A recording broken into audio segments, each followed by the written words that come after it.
Hi, my name is Amy Cothran. I want to tell you about last night's school board meeting, October 10th, 2022. We had Mr. John Spatz come in from the Nebraska Association of School Board um, Executive Director. And he shared with us a lot of numbers pertaining to the money that uh, Blair Schools gets from Nebraska. Uh, he also shared that we were in a pool of alley cap, I believe is what it's called. It's an insurance pool, so we have insurance in case we have a hailstorm or something. Um, we and he was really talking about that LB 644, the pink card or the green card, whatever it was that you got, and with your tax changes on it. And then we had that meeting here in Blair. I didn't go to the one here in Blair. I went to the one in Tacoma. But so he was talking about the growth, and he was talking about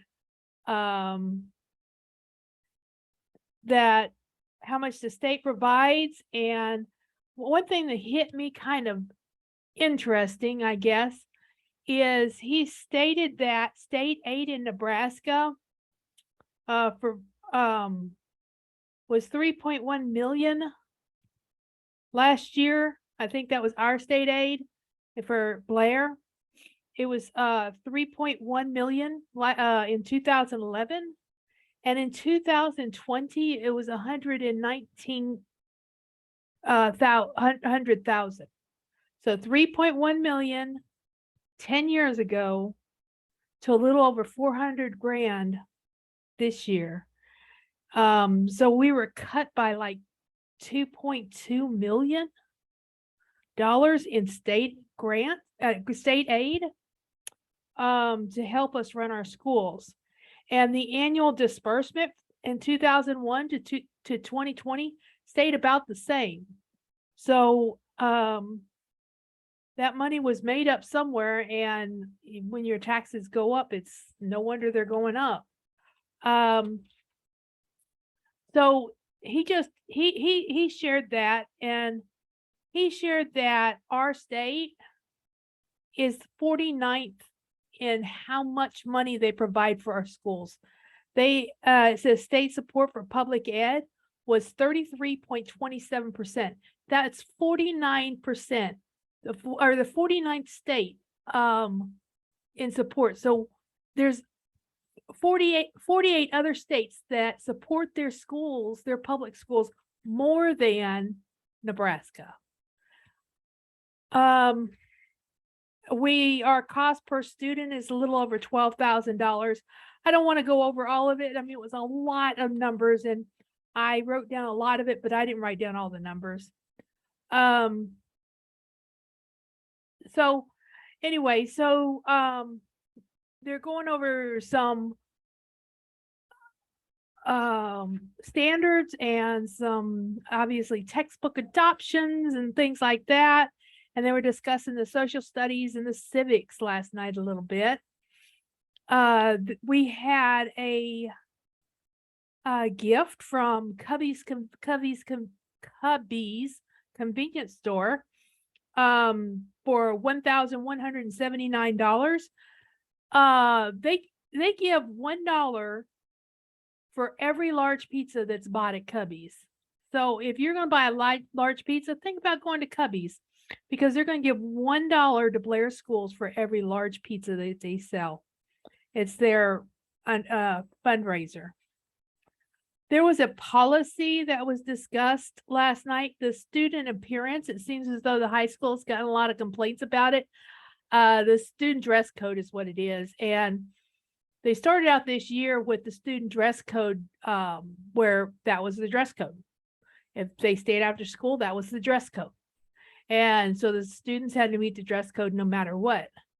They have changed that to where it's just during the school hours. So you dress according to the sport, whatever the sport is necessary, you dress according to the sport. So the BG&T, Buildings, Grounds, and T, I'm not sure. They're working on a 5-year plan for building use and facility use and student growth.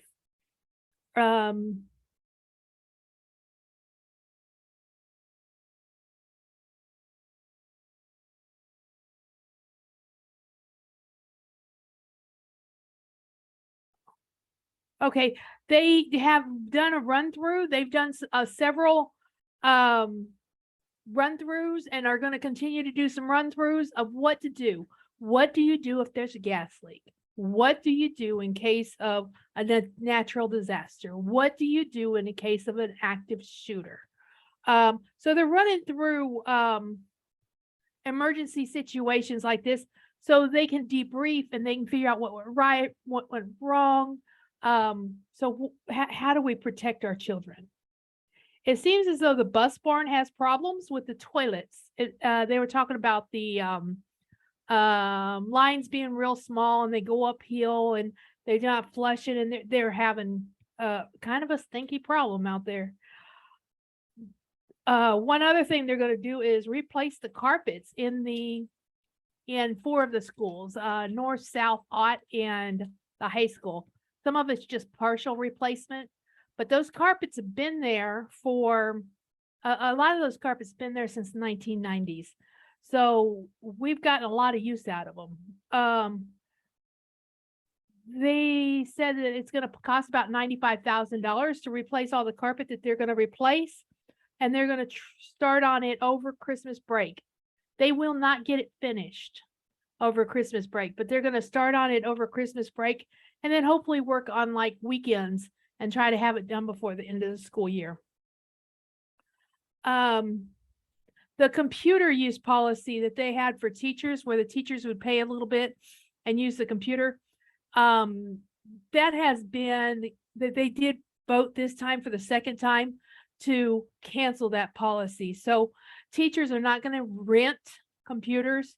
Teachers didn't have any privacy on them anyway. Renting them made them feel like that they had privacy, or the board at least felt like they had privacy. And so they are borrowing the computers. There's no privacy. There's everything is public domain. The school has authority to anything on that computer. The gates, the football games are going really well. They're bringing in a lot of money. There's a lot of increased revenue at the gate and the concession stand. It seems as though we were being loaned a Kawasaki Mule 4x4 from Motorsports and to use during the seasons. And it seems as though they're not going to loan it to us, but they are selling us that, or they have sold us that same one that we've been using, the same mule we've been using, some kind of 4x4 all-terrain vehicle, I guess, for almost $5,000, $4,995. And the board says that has been purchased. After that, the principals got up, K through 8, and talked about the FastBridge test results and the MAP tests, and just kind of given the baseline of where everything's at. And it looked really good. Of course, the K through 2 are a little bit behind, but that's kind of expected considering we've had 2 years of COVID and they've really lost a lot of learning, a lot of visuals with those masks on. So they're gonna get those kids up to K through 2 up to 80% goal. They're working really hard. With Arbor Park, they are working on reading fluency, and just being able to be fluent in your reading is really important in order to be able to, understand what you're reading, and for others to understand it too. And I talked to Mr. Johnson, and he presented to the board that they're working on having the kids put together a kind of a performance, either in groups or in singles. They haven't hammered out all the details yet, so there's not a lot of details, but they're working on it. They're working on getting these kids fluent, at least in a passage or a poem or a performance or something, a favorite song, a poem, a reader's theater, and then having something to present to their parents, maybe at a production or a show or something in December. So, the kind of crafty, interesting things that they're trying to do for our children. At the board meeting, Parks and Frederickson were absent. They were excused.